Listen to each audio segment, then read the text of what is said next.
PCOD ഉള്ള ആൾക്കാരിൽ common ആയിട്ട് കണ്ടുവരുന്ന ഒന്നാണ് മെൻസ്ട്രൽ ഇറഗുലാരിറ്റീസ്.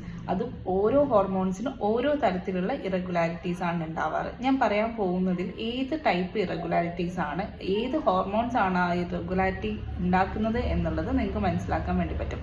ഒന്നാമത്തത്, നിങ്ങളുടെ പീരിയഡ്സ് ഹെവി ബ്ലീഡിങ്ങും അതുപോലെ തന്നെ പെയിൻഫുള്ളും ആണെങ്കിൽ നിങ്ങൾക്ക് ഈസ്ട്രോജൻ ഹൈ ആണെന്നുള്ളത് മനസ്സിലാക്കാം. അടുത്തത്, നിങ്ങളുടെ പീരിയഡ്സിന്റെ ഗ്യാപ്സ് വളരെ കൂടുതലാണെങ്കിൽ, അബൌട്ട് 35 ഡേയ്സ് ആണെങ്കിൽ നിങ്ങൾക്ക് ടെസ്റ്റോസ്റ്ററോൺ കൂടുതൽ ഉണ്ടാവാനുള്ള സാധ്യതയുണ്ട്.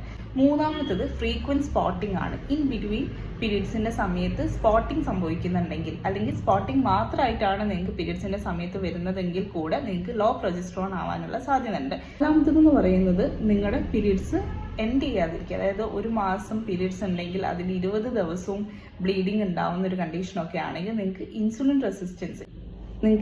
റെസിസ്റ്റൻസ് ആവാനുള്ള സാധ്യതയുണ്ട്. അപ്പോൾ നിങ്ങളുടെ പീരിയഡ്സ് ഇതിൽ ഏത് ടൈപ്പാണ് എന്നുള്ളത് മനസ്സിലാക്കി അതിന് വേണ്ട, അതായത് ഓരോ ഹോർമോണൽ ഇറഗുലാരിറ്റീസിനും നിങ്ങൾക്ക് എടുക്കേണ്ട എക്സസൈസും ഡയറ്റും കാര്യങ്ങളും നോക്കിയിട്ട് അത് കറക്റ്റ് ചെയ്യാൻ വേണ്ടി നോക്കുക.